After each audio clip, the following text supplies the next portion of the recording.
konstruksi ya, baik itu teknik operasi maupun eh, bagaimana merehabilitasinya.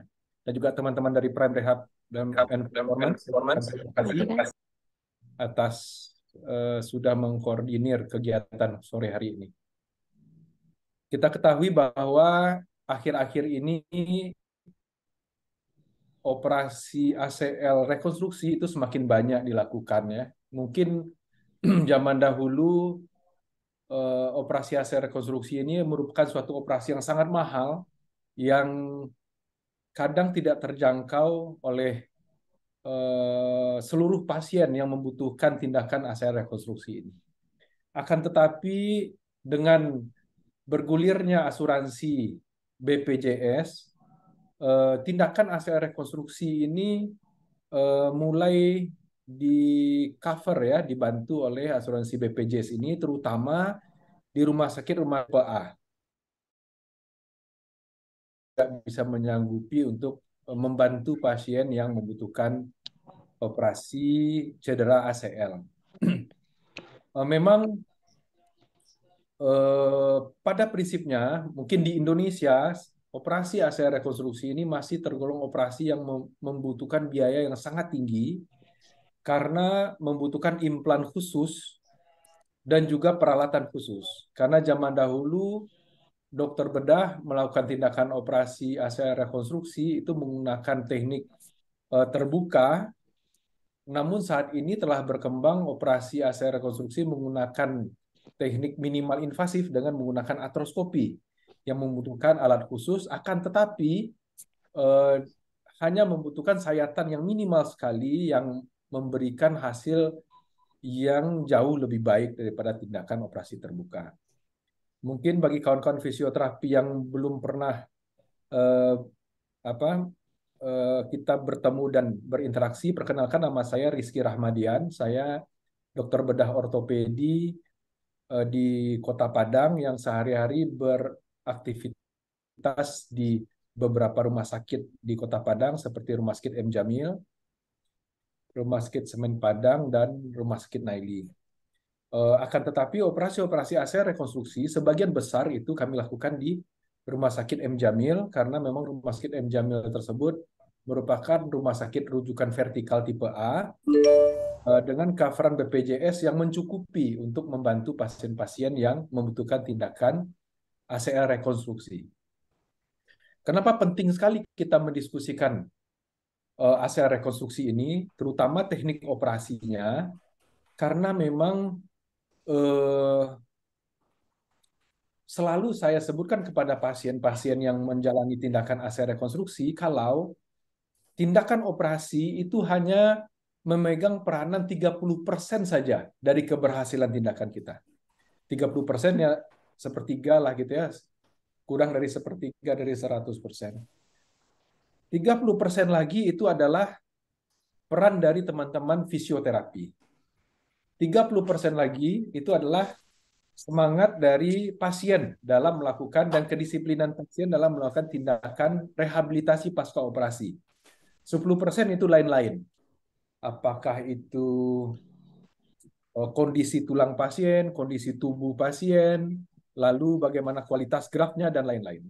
Namun peran rehabilitasi pasca operasi itu sangat besar sekali terhadap keberhasilan tindakan ACL rekonstruksi. Makanya saya sangat menginginkan sekali berdiskusi dan dengan teman-teman fisioterapi untuk bisa saling memahami bagaimana sebenarnya tindakan ACL tersebut dan mungkin bagaimana rehabilitasi pasca operasi yang dulu lah, dulu.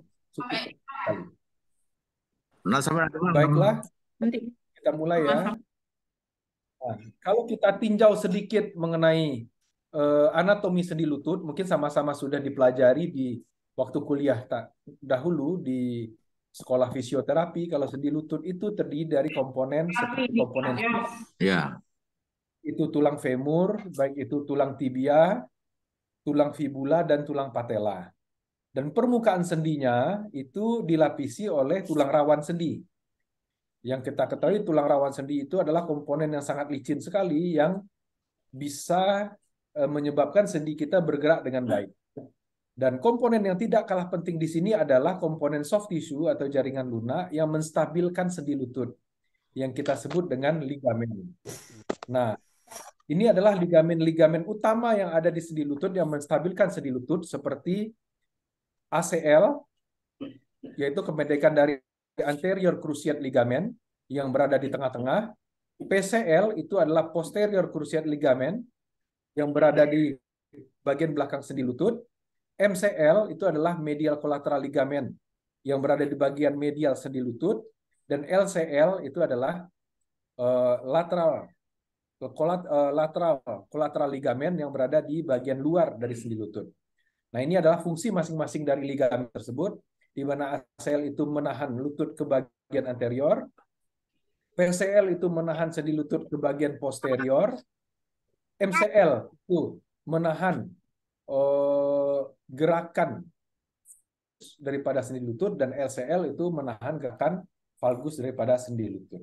Nah, ada beberapa ligamen lainnya yang juga ikut menstabilkan sendi lutut. Namun keempat ini adalah ligamen utama lah, gitu ya. Dan selain dari fungsi-fungsi ini, ada fungsi lain seperti ACL itu tidak hanya menahan sendi lutut ke arah anterior, namun juga menahan rotasi dari sendi lutut, ya.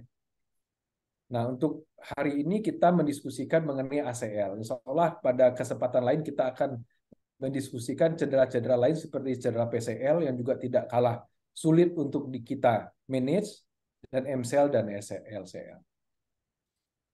Nah, bagaimana mekanisme cedera daripada ACL ini? Itu biasanya bisa terjadi baik itu mekanisme langsung, benturan langsung dari sendi lutut, maupun mekanisme cedera tidak langsung dari sendi lutut.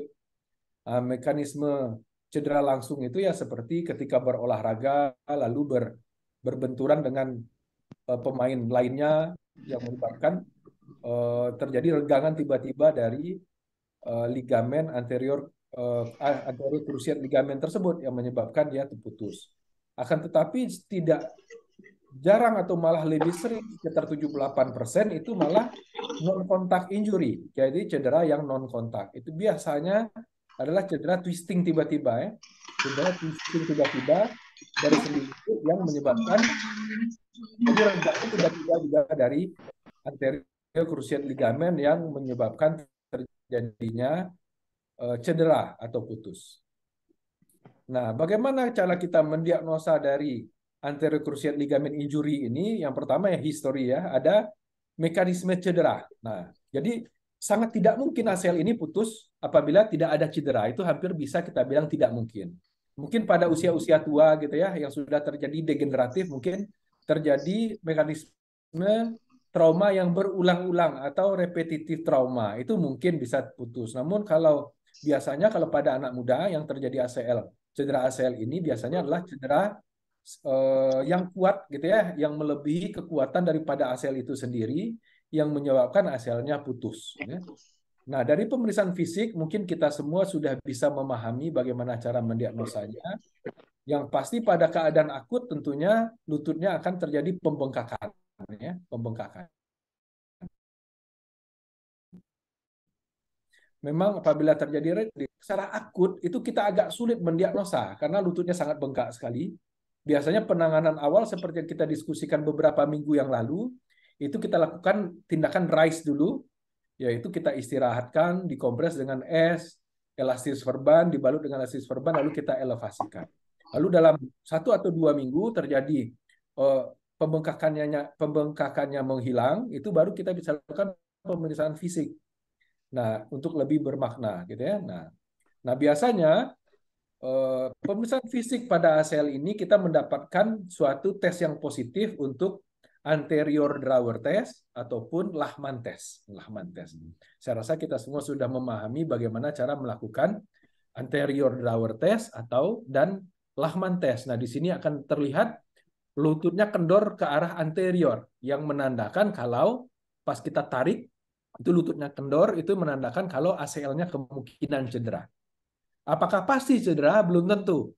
Bisa saja ACL-nya lax gitu ya, kendor atau terjadi redundant gitu ya, bisa juga positif. Nah, positif palsu lah gitu ya. Nah, namun apabila ada mekanisme trauma lalu antidodawarnya positif, kita langsung curiga lah kalau memang ada cedera pada ACL. Hati-hati biasanya apabila terjadi mekanisme trauma pada sendi lutut, itu biasanya tidak ACL saja yang cedera, bisa cedera komponen sendi lutut lainnya, seperti mungkin terjadi cedera pada meniskus atau cedera pada osteokondral atau tulang rawan sendi, itu kita harus sangat hati-hati sekali. Nah, ada suatu cedera yang sangat parah pada sendi lutut yang kita sebut dengan unhappy triad atau triad of O'Donoghue, di mana terjadi ruptur pada ACL, ruptur pada meniskus dan juga kolateral ligamen. Nah, ini perlu penanganan yang lebih khusus dan juga rehabilitasi yang lebih khusus lagi. Nah, pada pemeriksaan radiologi apabila kita ronsen, karena ini cedera pada jaringan lunak, biasanya tidak ada kelainan biasanya pada radiologi. Akan tetapi apabila terjadi cedera ACL berupa avulsi daripada anterior cruciate ligamen tersebut, di mana tempat dia menempel pada tibia, itu akan terlihat kalau ada serpihan tulang. Ini biasanya terjadi avulsi pada tibial spine ini, itu adalah cedera avulsi dari ACL. Nah, ini juga berbeda cara kita menata laksananya. Apabila kita lihat pemeriksaan MRI ini, karena MRI untuk cedera jaringan lunak itu lebih sensitif, ya. Ronsen itu biasanya lebih memperlihatkan tulang biasanya, tidak memperlihatkan jaringan lunak. Sedangkan MRI itu dia terlihat jaringan lunaknya. Kita lihat di sebelah kiri ini terlihat ACL-nya masih intak, kayak pita ini, kayak pita tebal warna hitam tuh ACL-nya intak. Pun pada sebelah kanan ini terlihat ACL-nya sudah putus, tidak terlihat lagi pita ACL-nya. Nah, itu yang terlihat biasanya pada MRI. Ini yang sebelah kiri itu normal, ACL-nya masih intak. Sebelah kanan ini ACL-nya sudah putus. Lalu kita konfirmasi dengan pemeriksaan fisik, atau pemeriksaan fisik dikonfirmasi dengan MRI. Nah, baru yakin kita ini ACL-nya putus, gitu ya. Nah, dari derajat-derajat cedera ACL itu bisa saja secara klinis ACL-nya putus, tapi tidak ada gejala, gitu ya, masih normal saja aktivitasnya. Namun itu biasanya terjadi pada pasien-pasien yang aktivitasnya mungkin tidak aktivitas berat, sehari-hari, gitu ya. Nah, itu tidak terlihat gejala yang begitu bermakna dari ACL-nya yang putus.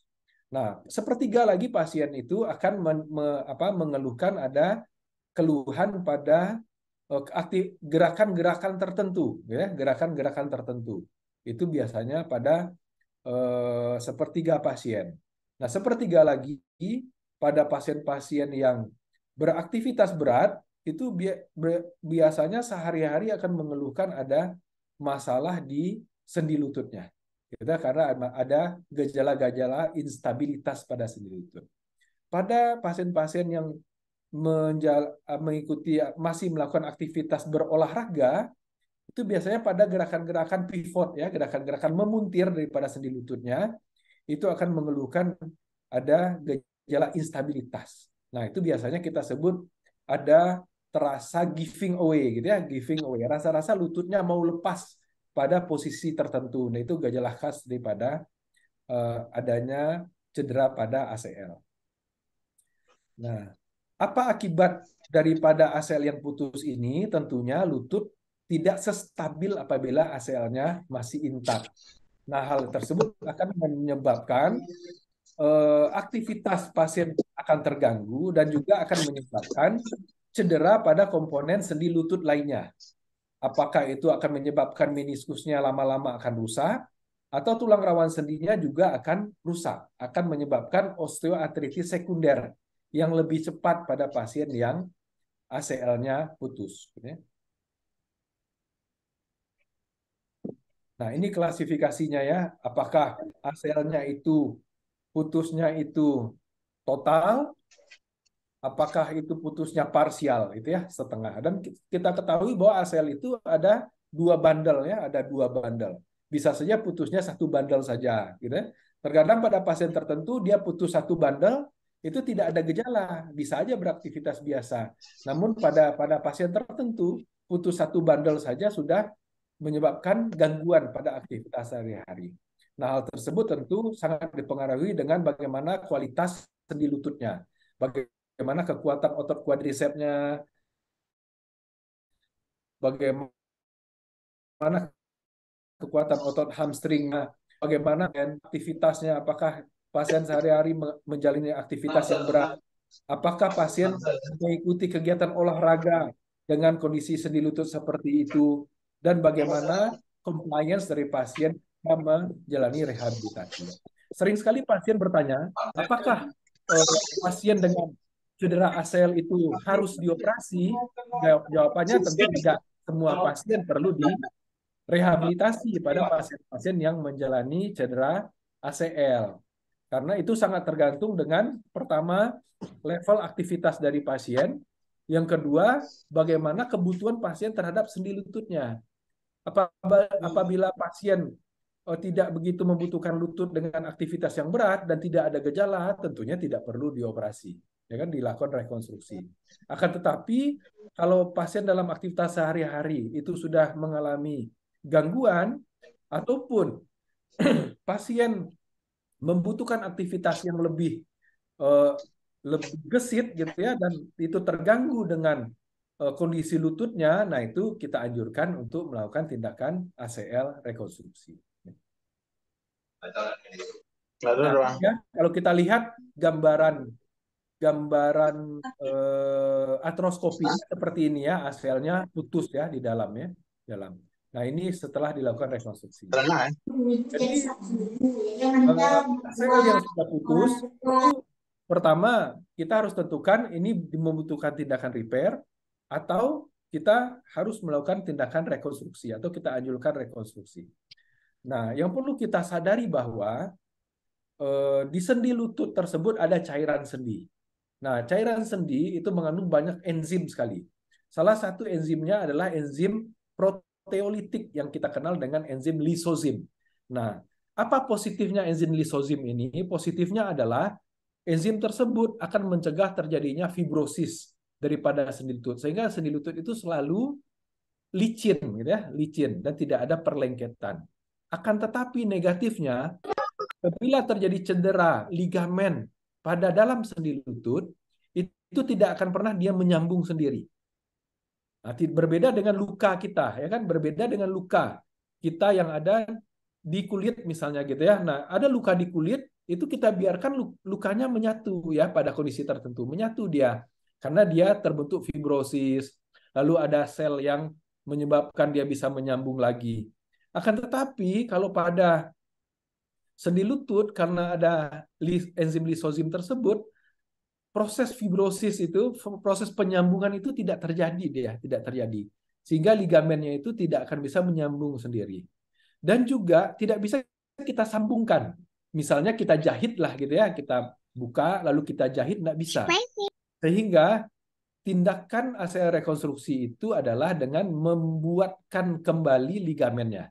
Makanya kita sebut dengan rekonstruksi daripada ligamen. Tidak kita lakukan repair daripada ligamen, ya, seperti itu. Nah, sehingga kita membutuhkan ligamen baru untuk membuatkan ACL tersebut. Kita sebut dengan graft, ya, graft. Nah, dari mana graft tersebut? Bisa graft tersebut dari orang lain, biasanya dari kadaver. Apakah ada pasien meninggal lalu dia sumbangkan tubuhnya, lalu diambil di bank jaringan, lalu kita tanamkan pada orang lain. Namun itu jarang, apalagi di Indonesia. Karena di Indonesia agak jarang orang mau menyumbangkan tendonnya, gitu ya, atau menyumbangkan dirinya. Biasanya itu banyak pada negara-negara yang beragama Buddha, gitu ya, kayak di Taiwan, di Singapura juga banyak. Itu biasanya pada agama tertentu mau menyumbangkan dirinya untuk diambil oleh orang lain untuk bisa disumbangkan, gitu. Nah, juga tendonnya itu bisa diambil. Nah, dari sanalah sumber graf biasanya pada alograf, yaitu graf yang diambil dari orang lain. Yang kedua, graf sintetik itu dibikinkan di pabrik, ya, dibikinkan di pabrik. Yang paling sering dilakukan adalah autograf. yaitu kita ambilkan dari diri pasien itu sendiri. Nah, dari mana sumbernya? Yang pertama yaitu dari tendon patella, kita sebut dengan BPTB ya, bone patellar tendon bone ya. BPTB bukan P ini ya. Nah, lalu yang kedua adalah hamstring dari tendon hamstring, semitendinosus dan gracilis. Itu bagian medial dari sendi lutut. Kayak yang ini adalah dari tendon patella, yang dari dalam ini dari hamstring, bisa juga kita ambil dari quadriceps. Dari quadriceps juga diambil dari sedikit dari patelanya, lalu kita ambil tendon quadricepsnya. Atau sekarang juga mulai populer dari tendon peroneus. Nah, dari keempat-empat ini bisa kita ambil. Akan tetapi yang paling sering sekali sekarang kita gunakan adalah dari hamstring. Sebenarnya secara teori atau di buku, itu yang gold standarnya adalah dari tendon patella, bone patellar tendon bone. Itu yang paling gold standar sebenarnya. Akan tetapi dari segi tekniknya lebih sulit dan juga akan menyebabkan morbiditas gitu ya. Lebih dirasakan morbiditasnya. Sehingga yang paling sering digunakan sekarang adalah dari hamstring, semitendinosus dan gracilis. Nah, kenapa hamstring yang menjadi pilihan saat ini? Yang pertama, morbiditas di tempat pengambilannya itu minimal. Ada nyeri biasanya ya. Lalu deep fleksinya juga akan melemah, deep fleksi dari sendi lutut juga akan melemah, gitu ya. Nah, akan tetapi sayatannya kecil, lalu dari segi teknik pengambilannya lebih gampang, lalu keluhan pasien setelah diambil tendon tersebut juga lebih minimal.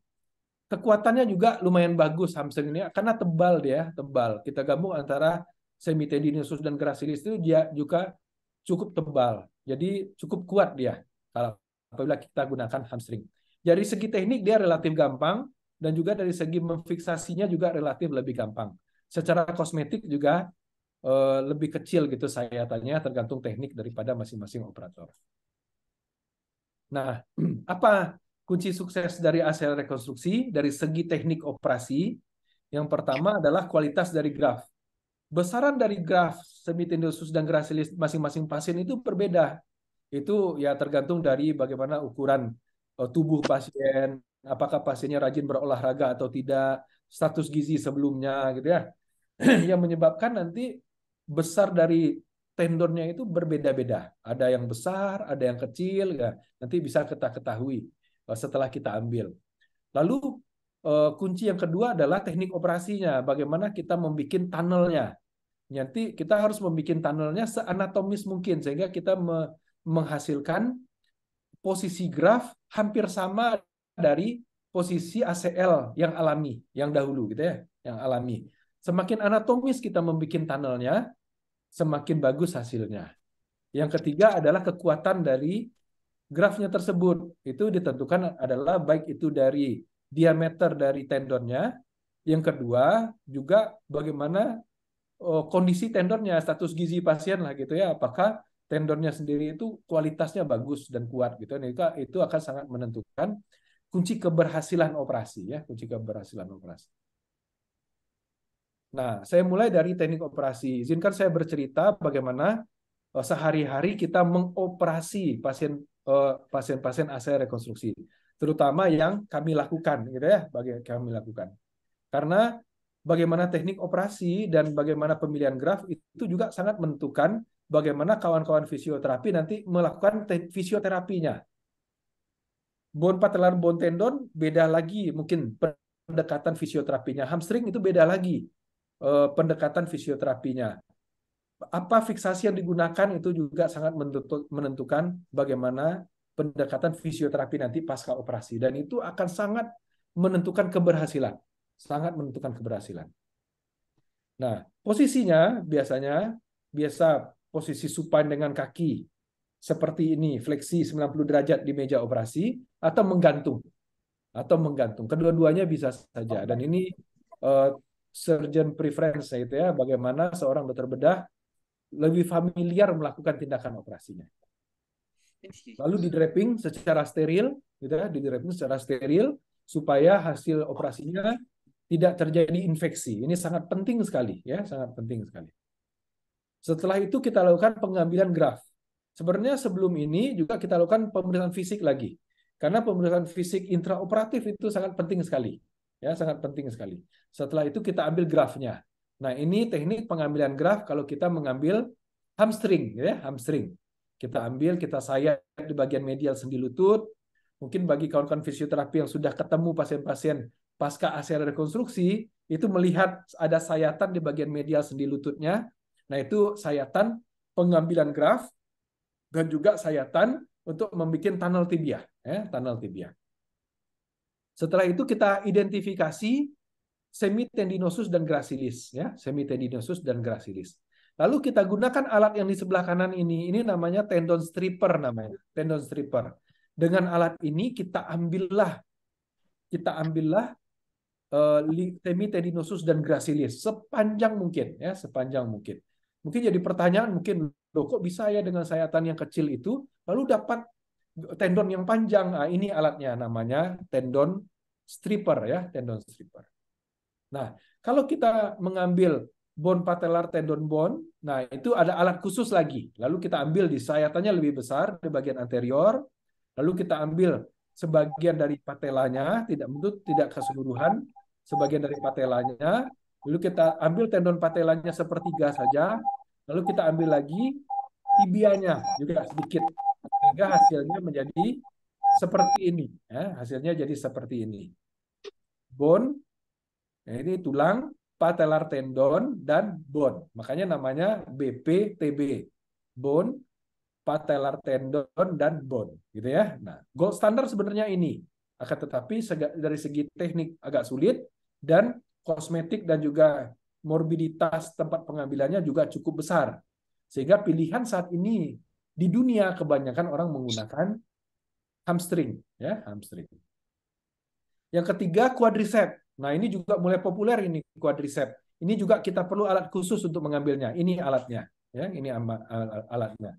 Itu biasanya diambil sebagian dari tendon patella, lalu sebagian dari quadricep, ya, quadricep. Yang berikutnya adalah peroneus. Longus biasanya diambil, ya. Peroneus itu ada dua, peroneus longus dan peroneus brevis. Yang biasa kita ambil adalah peroneus longus.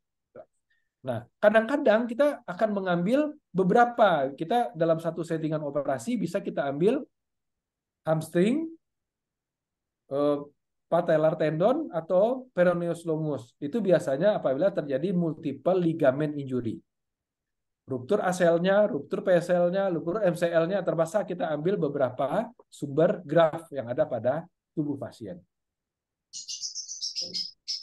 Atau kalau di tempat kita atau di negara tersebut bank jaringannya sudah maju dan bisa menyediakan alograf, nah ini kita bisa ambil alograf.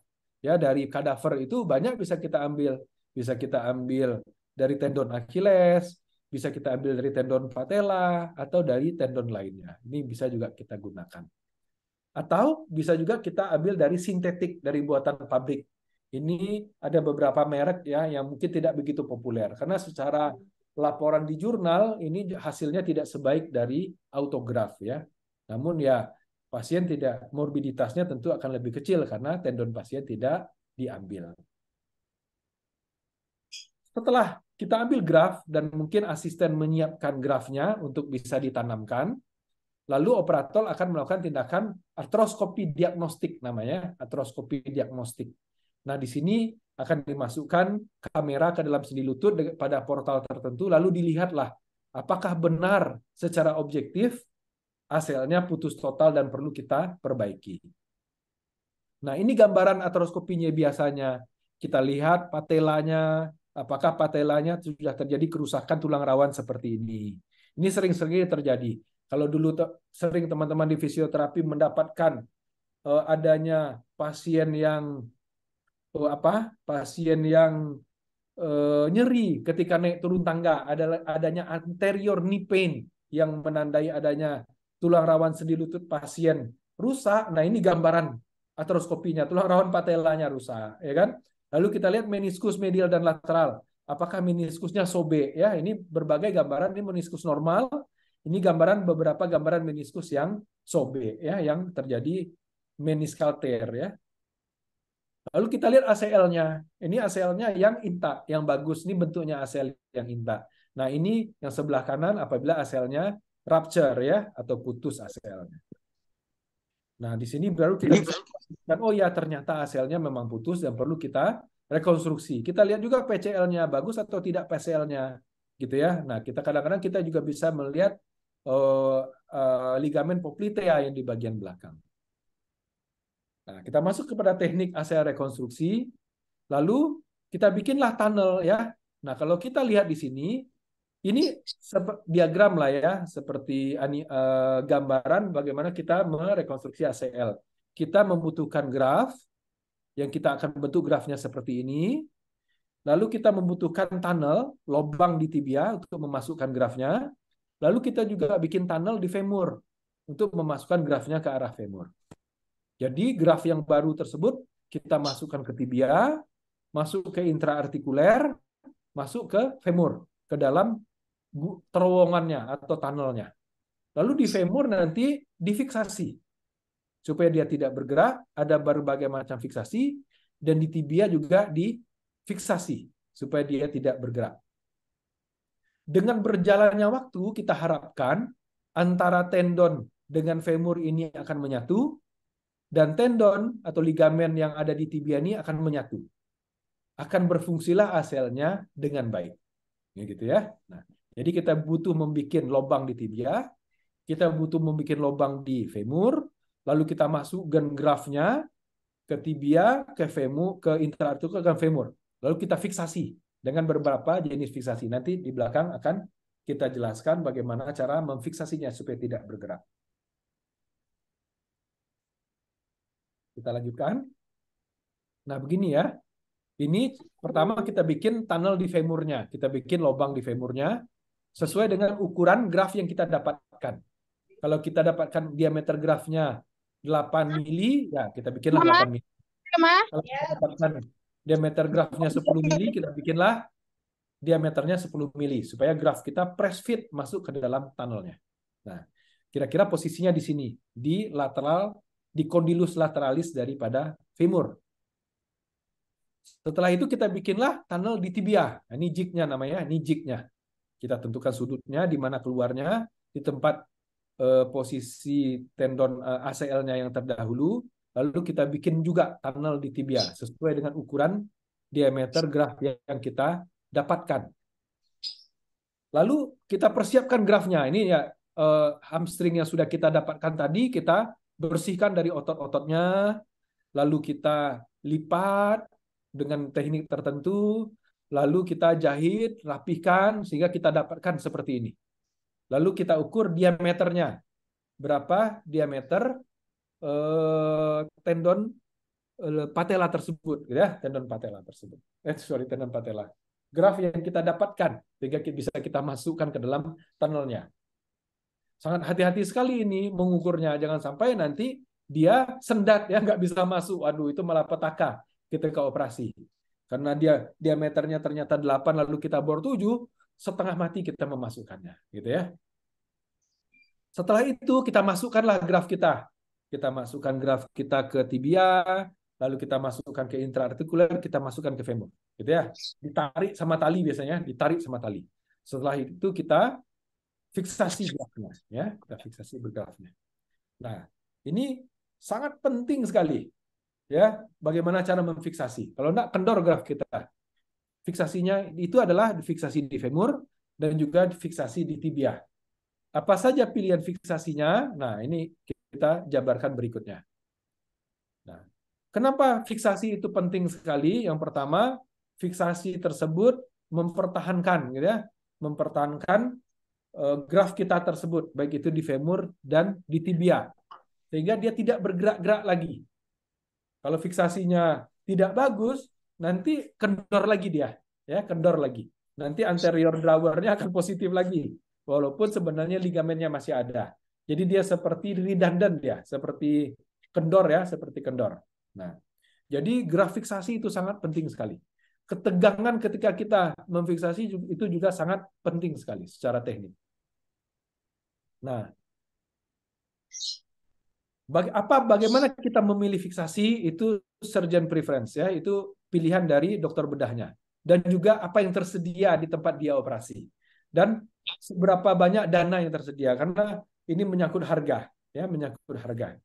Semakin complicated dan katakanlah semakin bagus gitu ya, tanda kutip, biasanya harganya semakin mahal gitu ya. Dan juga bagaimana teknik yang dikuasai oleh dokter bedahnya. Apakah dia menguasai teknik operasi yang apa? Yang bagus sesuai dengan graf yang ada, itu dia bisa melakukan sesuai dengan graf yang tersedia di rumah sakit dan biaya yang tersedia. Nah, apa saja pilihan fiksasi yang dilakukan? Untuk di femur bisa menggunakan skru. Skru yang digunakan itu ada dua macam. Apakah skru yang bisa diserap atau skru yang tidak diserap? Ya, ini juga tergantung budget ya, budget. Itu kita sebut dengan interference screw. Ada skru-skru yang bisa diserap, ada skru-skru yang tidak diserap. Yang tidak diserap biasanya bahannya dari titanium ataupun dari stainless steel. Yang kedua adalah crosspin ya, crosspin. Yang ketiga yang paling sering digunakan saat ini adalah endobutton namanya. Nah, untuk di Kota Padang, di Universitas Injamil pada umumnya fiksasi femurnya kita menggunakan endobutton. Endobutton.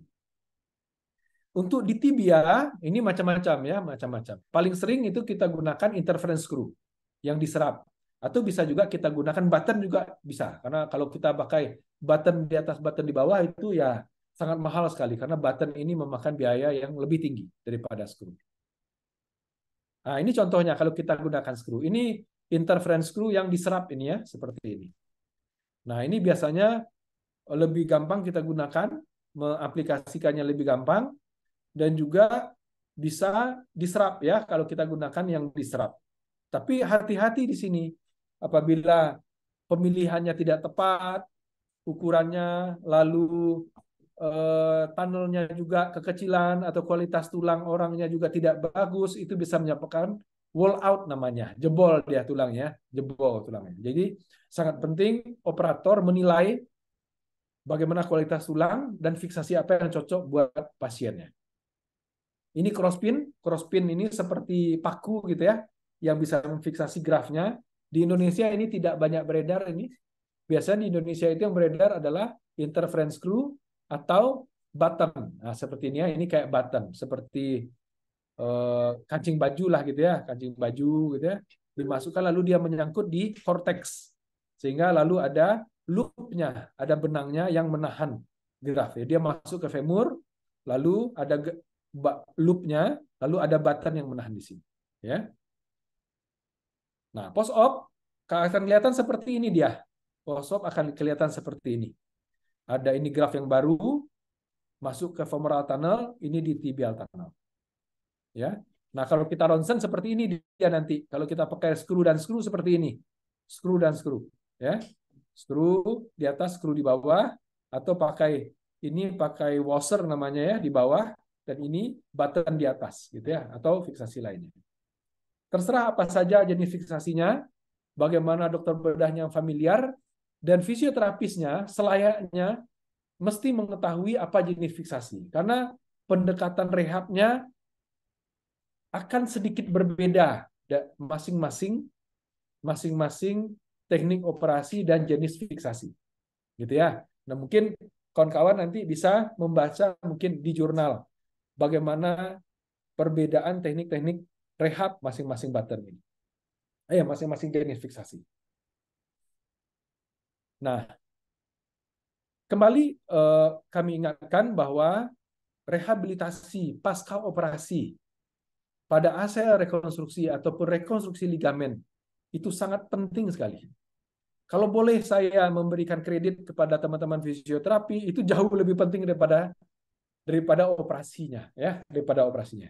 Operasi kadang tidak sampai 1 jam, sebentar sekali operasinya, tidak sampai 1 jam masa rekonstruksi ini.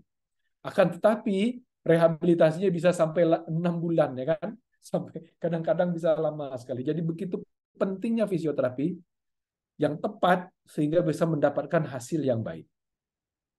Apa saja poin-poin yang menentukan fisioterapi? Pertama, seleksi grafnya. Apa jenis graf yang digunakan? Apakah grafnya itu menggunakan bone patellar bone, apakah menggunakan hamstring, atau menggunakan quadriceps. Ini beda pendekatannya. Yang kedua, bagaimana kualitas grafnya? Apa kualitas grafnya bagus atau agak meragukan? Itu biasanya bisa tercapai dengan komunikasi antara fisioterapis dengan operator. Kalau di luar negeri sebenarnya itu ketika visit itu bersama-sama antara dokter bedah dengan fisioterapis. Lalu terjalinlah komunikasi. Ya, oh ini kemarin dipasangkan fiksasinya seperti ini. Kualitas grafnya tidak begitu baik. Jadi nanti agak hati-hatilah fleksinya agak ditunda sedikit atau bagaimana. Atau ini tunnelnya kualitas tulang pasien ini agak keropos, agak osteoporosis dia. Jadi agak tunda sedikit fleksinya. Harusnya tahap 1 tercapai sekian derajat, ada pasien ini target kita sekian derajat saja. Nah, itu komunikasi itu penting sekali. Akan tetapi di Indonesia kan agak ini ya, agak sulit kita mencapai itu. Makanya kami pribadi sangat kepingin sekali mengadakan diskusi seperti ini supaya terjalin komunikasi. Dan saya pribadi juga mungkin kawan-kawan fisioterapi ada mungkin melihat buku panduan pasien yang saya bikin, itu gunanya itu supaya terjalin komunikasi, baik itu melalui buku gitu ya. Nah, sehingga persepsinya akan bisa sama gitu ya. Jadi sangat penting sekali untuk mengetahui apa jenis grafnya, apa jenis fiksasinya, dan bagaimana kualitas dari graf itu sendiri. Itu sangat menentukan sekali bagaimana teknik fisioterapi dan kualitas hasil operasi yang kita lakukan, yang kita kelola bersama. Gitu ya. Jadi semuanya ini juga akan menentukan apakah nanti pasca operasi setelah 4 bulan lututnya akan kendor lagi atau akan tetap stabil gitu ya, sangat menentukan sekali ya. Jadi mohon bantuan kita bersama berdiskusi dan menjalin komunikasi supaya tercapai hasil yang baik. Mungkin itu saja pengantar diskusi yang bisa saya sampaikan. Semoga bermanfaat. Kalau ada diskusi nanti kita bisa berdiskusi. Saya mohonkan juga asupan dari Bapak Febi bagaimana tentunya sehari-hari kita tahapan rehabilitasi pasca ACL rekonstruksi. Terima kasih. Assalamualaikum warahmatullahi wabarakatuh. Waalaikumsalam warahmatullahi wabarakatuh. Baik, terima kasih kita ucapkan pada Dr. Rizky atas materi yang telah disampaikannya. Bagi bapak-bapak dan ibu-ibu, teman-teman semua, yang pertanyaannya mohon disimpan dulu, nanti di akhir baru kita sesi pertanyaannya. Selanjutnya pemateri kita yaitu Bapak Febi Dwi Ratamo SFT FTR. Langsung saja kita undang Bapak Febi untuk menjelaskan materi kedua kita seputar pendekatan fisioterapi dan rehabilitasi pada ACL rekonstruksi. Pada Pak Febi kita silakan. Oke, terima kasih Saudara Iksan, fisioterapis dari Prime Rehab Performance. Oke, terima kasih.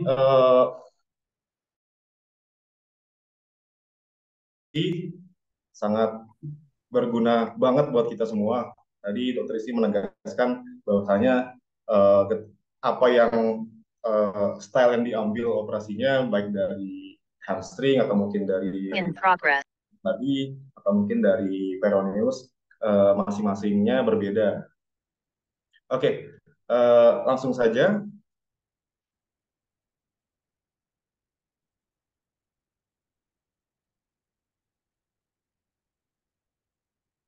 Oke, penanganan fisioterapi pasca ACL rekonstruksi.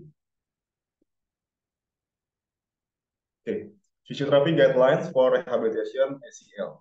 Jadi fisioterapi itu harus bertindak sesuai protokol rehabilitasinya dengan menyesuaikan kondisi masing-masing pasien berdasarkan graf, kemudian cedera dan operasi yang menyertai.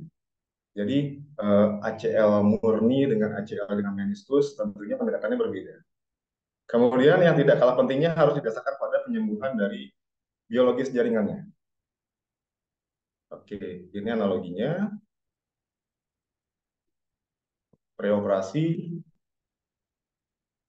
kemudian operasi, fase akut, pasca rekonstruksi, kemudian naik lagi ke strength, power, endurance, kemudian bagaimana caranya kita bisa membuat pasien untuk return to sport atau kembali berolahraga dengan tanpa keluhan.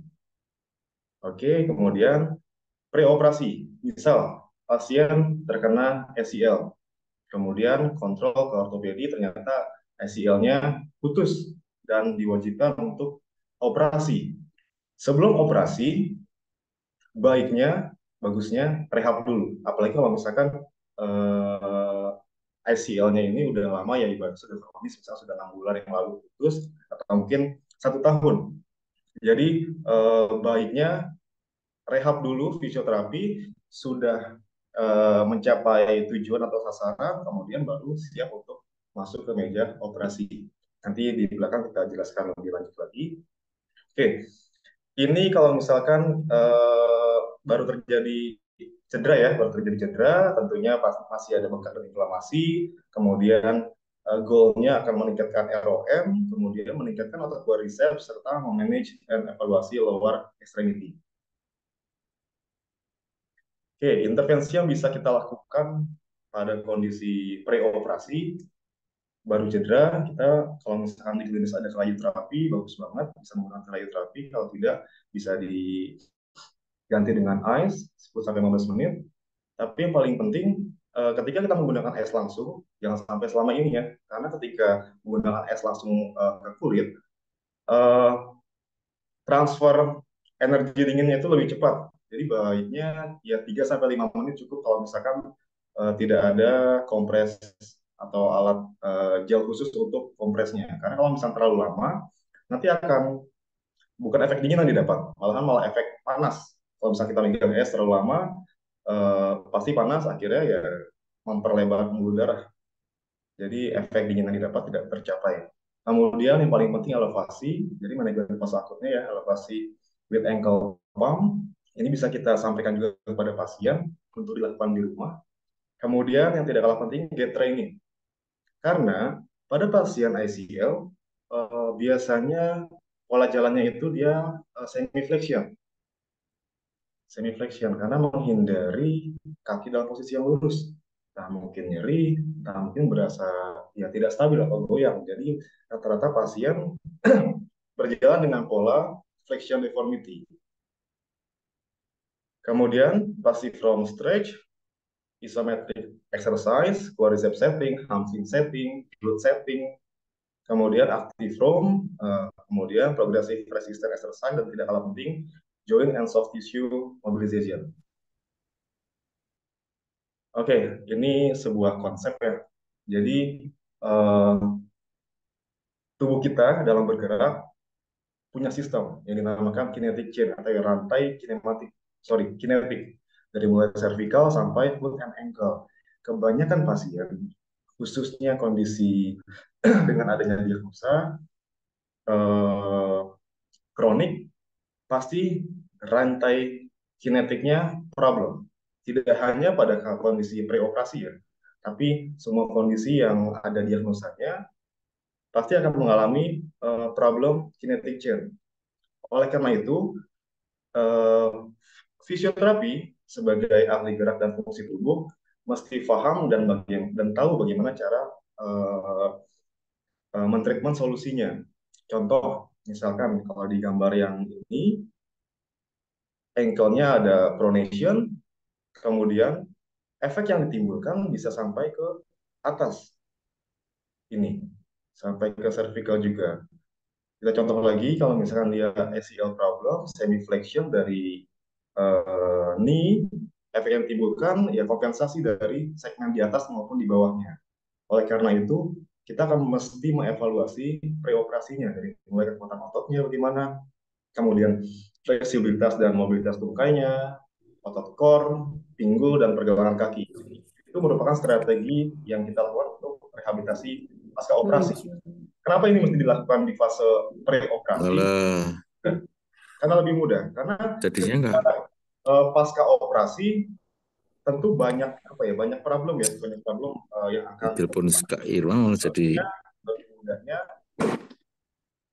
lebih mudahnya ketika preoperasi ini mesti kita lakukan untuk membenarkan kembali kinetic chain. Jadi ketika pasca operasi kita akan lebih mudah untuk mengedukasi dari otot dan sekitarnya.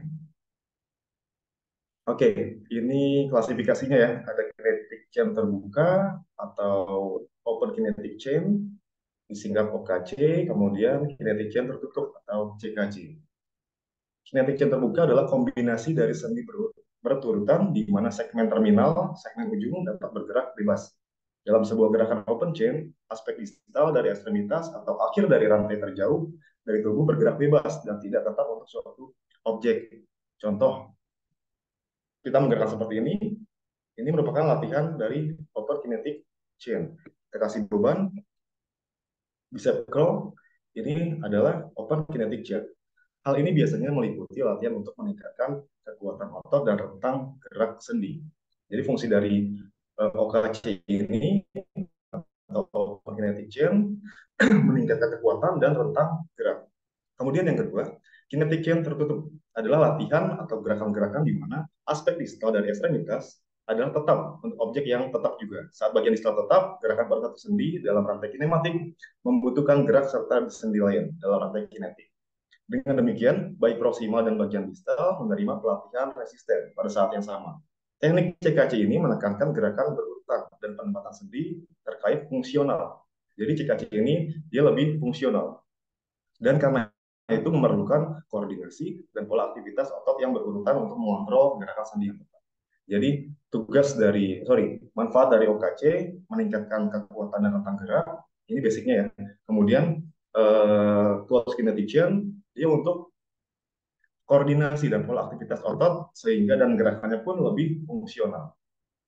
Oke, mungkin bisa ditebak nih ya, ini mana yang OKC atau mana yang CKC. Mungkin saya mau tanya sama teman-teman fisioterapis di sini. Siapa ya? Nah, sekarang bisa lagi kan? Besar lagi sekarang. Oke, saya coba Saya ulangi lagi. mau tanya Ya. sama Kalau itu gangguan pasti mbak keganggu dia. Pasti ini dia, terus ini dia. Red Al Ansori. Nah, mana yang open kinetic chain, Itu penting mana yang nih. closed kinetic chain?